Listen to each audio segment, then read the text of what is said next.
Back in the 80s and the 90s, a time of big hair, cheesy smiles and warm fuzzy camera work, the home video game market was a very different place. The giants butting heads in the market were Nintendo and Sega, each vying for a market share and wrestling for that all-important economic footprint. Sega also had another front. Sega also was and continues to be very successful in the arcade business, creating experiences to grab the attention of those putting in their coins and to entice them into putting in a few more to continue their experience. A marketplace of other prominent gaming rivals, including Capcom, Namco, and Konami, not to mention many more. The game business was quite different. Platformers, shooters, and scrolling fighting tiles dominated the marketplace. Arcades at the time were where new technologies were flourishing. Many home releases were generally conversions scaled down to the limitations of the consoles. Sega's trump card at the time was it could produce and develop popular arcade titles and then publish them exclusively on its own consoles. In the arcade, Technosid's Double Dragon was already well established. Konami was having great success with Teenage Mutant Ninja Turtles and The Simpsons Arcade. And in 1989, Final Fight was Capcom's hand on the table, and Sega needed one too. The coming together of the minds of the Revenge of Shinobi director Yuriyoshi Oba and sound director Yuzo Koshihiro in an interview with Read Only Memory. After the development of the Super Shinobi was complete, I discussed with Yuzo Koshihiro some ideas about making a street karate game.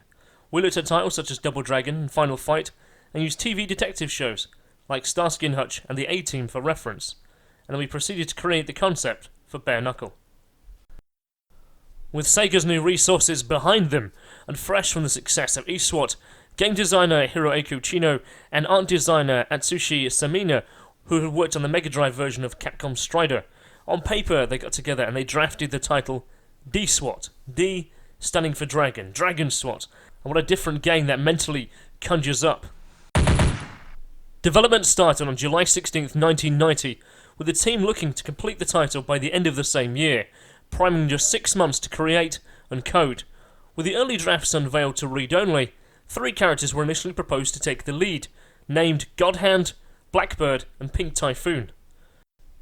Chuck Norris was the inspiration behind the Godhand character, who later went on to become Hawk in the beta, before finally setting on the rather brash American rock star-sounding Axel Stone.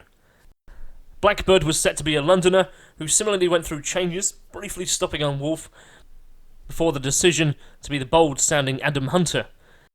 In the early proposal sketches, Pink Typhoon appears to wear traditional Chinese-inspired kung fu gear along the lines of Angela Mao and Pearl Chung-Ling, before eventually their selling point was a brunette with feisty moves. Their characters of Blaze, Adam and Axel, each now members of a police force in a New York-style inspired city rife with corruption all the way to the top. In true 80s movies style, they toss in their badges and their guns and they go in fists and feet first into a rampage, taking on the small fry fodder all the way to the syndicate's big boss, the mysterious named Mr. X.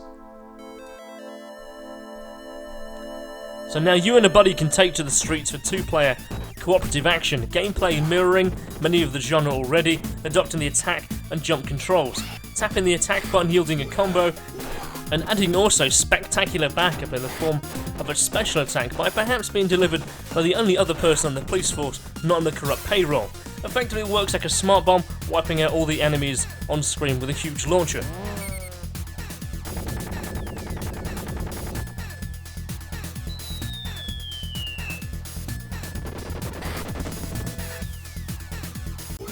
Functional combat was fast, each strike connecting with a satisfying crunchy sound. Weapons could be picked up and taken from the enemies, including knives, pipes and bottles. And getting close to an enemy enabled what many saw as a difference in Streets of Rage, is that as a grab, and there were options from the grab. Tapping up, down, forwards, backwards and attack yielded new attacks, and tap and jump enabled you to hop over, and complete with back grabs and takedowns there as well. What defined Bare Knuckle most was the sound and music composition. An audio commentary published online with Square Enix in 2012 prior to the CD release of the soundtrack, the sound producer Yuzo Koshihiro. The Bare Knuckle series background music adopted a part of the sound of the club music scene. When the first game was in development around 1990, the club scene in Japan was gradually spreading to house and techno, which I'd been listening to intently, so I began to think about taking the sound of this genre that had next to no connection to game music and been the first to bring it in. But in Japan, these genres were still limited to a small group of fanatics, and I was afraid it would not be received well. On the other hand, in North America and in Europe, the sounds on the Mega Drive were very favourable. The music chart and music shows like those on MTV seemed to show the kind of music that had really caught on with the younger generation. As a result, I decided to adopt this sound based on that appeal to them in particular.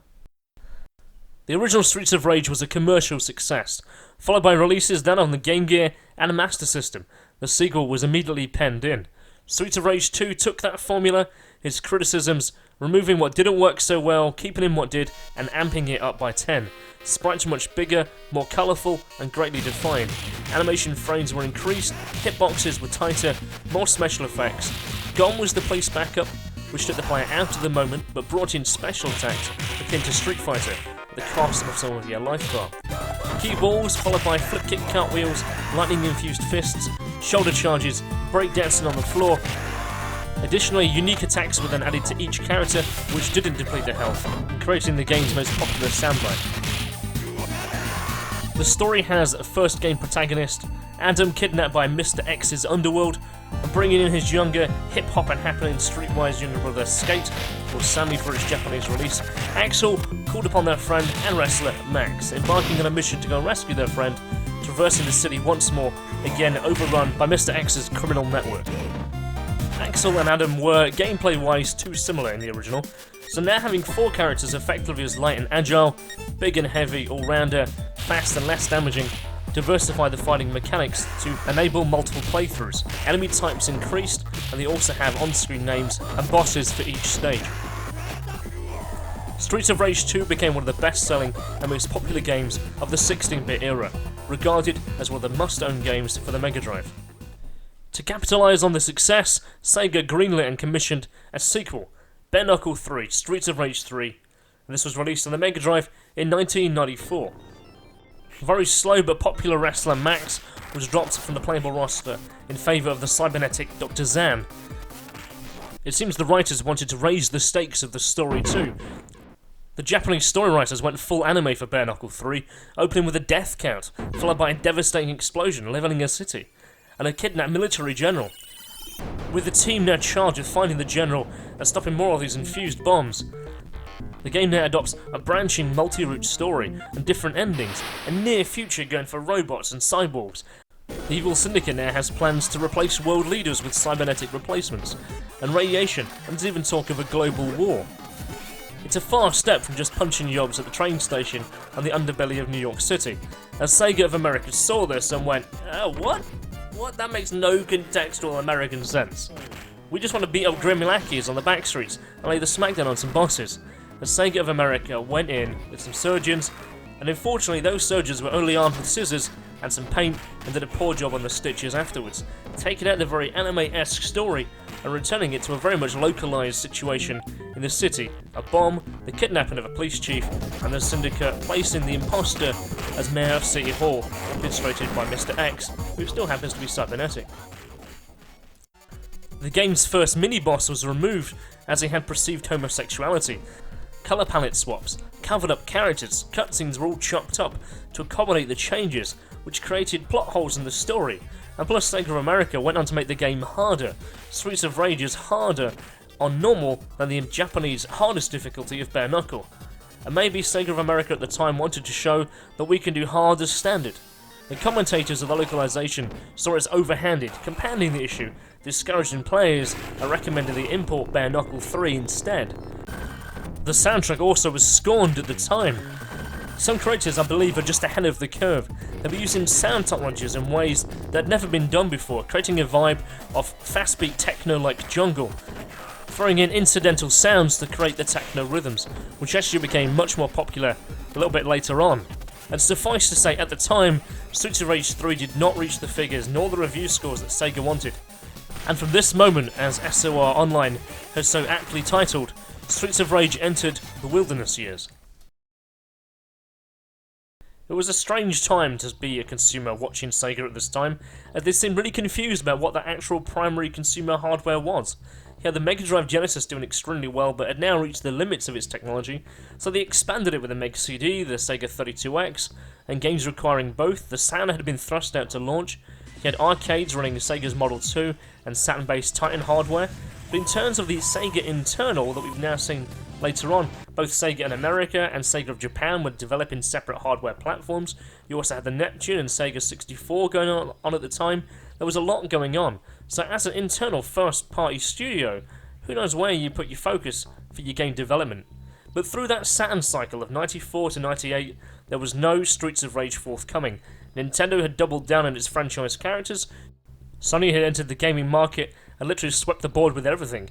Gaming was maturing in this generation, finding its legroom also into pop culture, and the Dreamcast 1998 was the reset, unifying vision for Sega, bringing together its consumer hardware and arcade platforms to be the same. In 1998 through to 2001-2002, depending on opinion, still Sega did not release or develop many of its classic franchises outside of Sonic, instead forging ahead to create many new ones: Crazy Taxi, Ferrari F355, Outrigger, Shenmue, Headhunter, Jet Set Radio, Space Channel 5, Phantasy Star Online, and many, many more. But amongst them, the calling from the community was, can we please have a new Streets of Rage?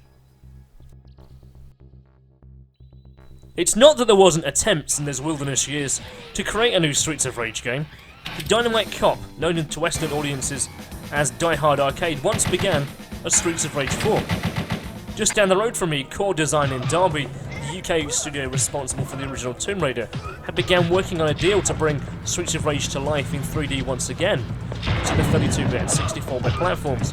Sega learned, however, that the title would be published upon the PlayStation and N64, and they promptly pulled their license away. Development still continued of that game, and the game was released as Fighting Force, a pretty competent game for the time.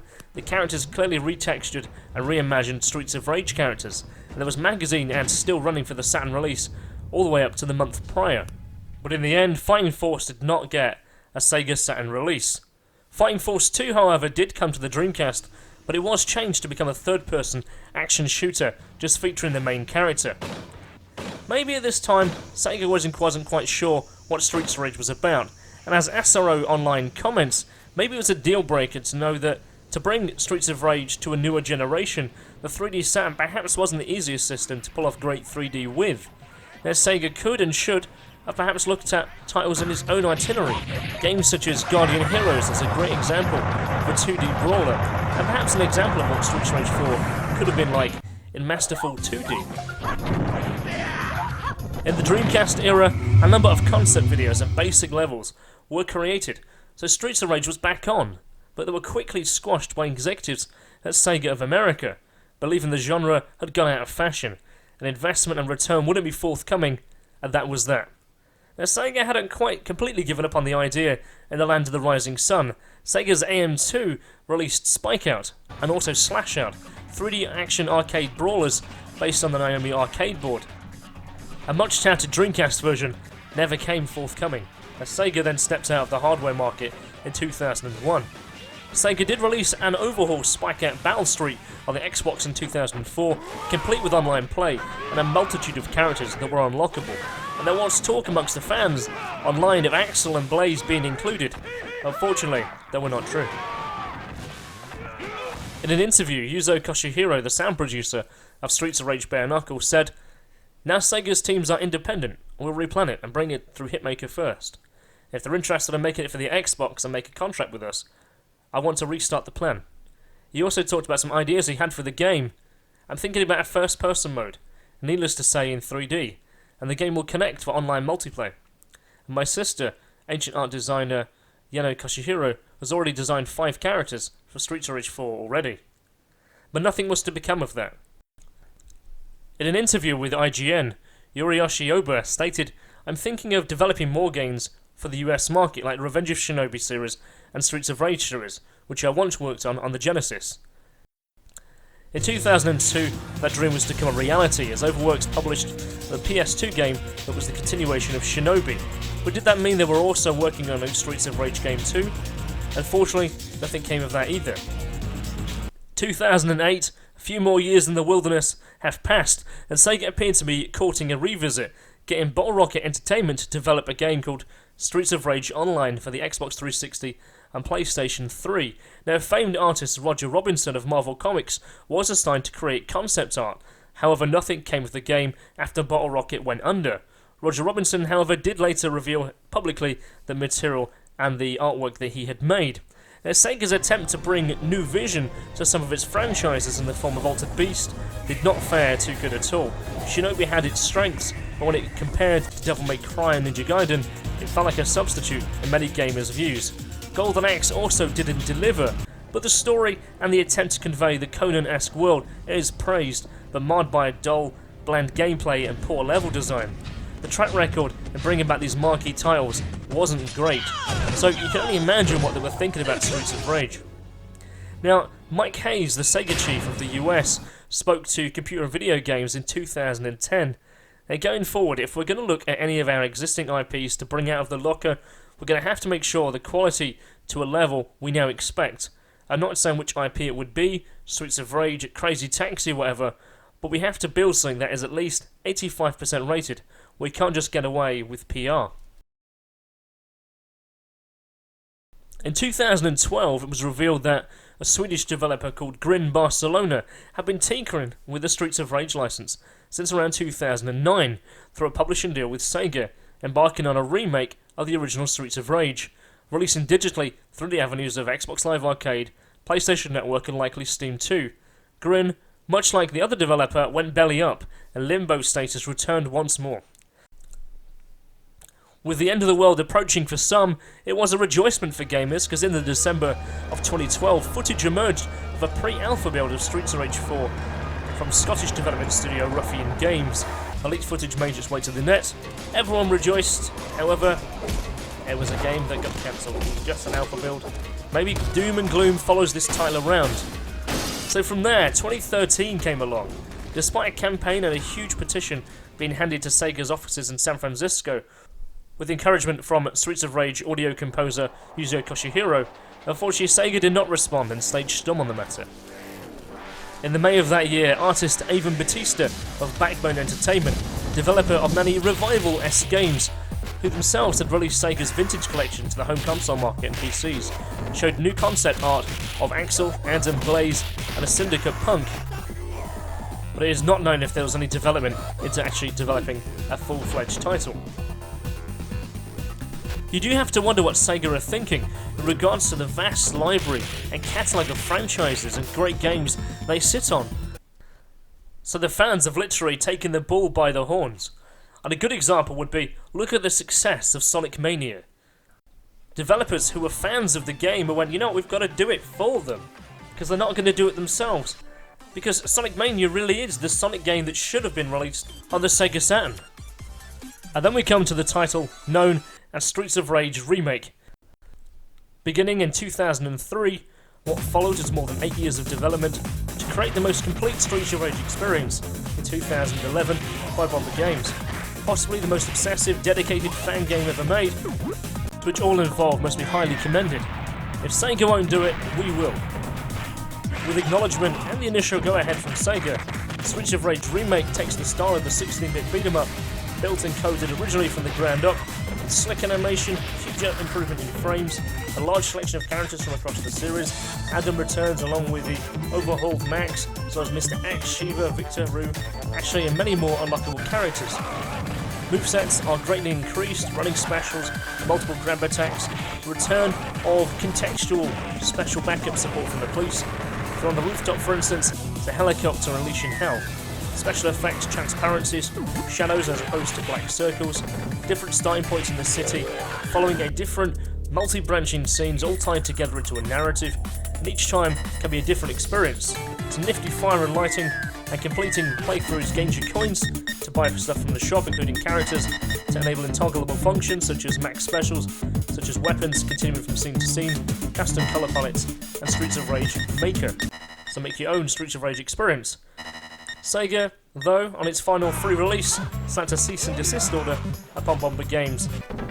Sega probably more than a little annoyed that it's made more fanfare than they did, and embarrassed they didn't make it themselves.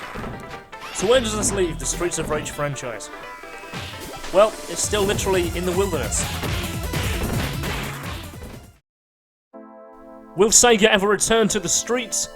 The simple answer is we don't know what the future holds for this beloved franchise. And on that note, my name is Kristian Lander. Thank you for taking the time here today. Would greatly appreciate your feedback. Leave them in the comments below. A like and a share with your friends would be most considerate. A thumbs up and a click on the bell to be informed of more great content coming soon. A huge thank you to soronline.net, the #1 resource for Streets of Rage on the internet, and to Read Only Memory. Check out their great publications and exceptionally well-wrote articles over at readonlymemory.vg. Thank you very much, and I'll see you next time.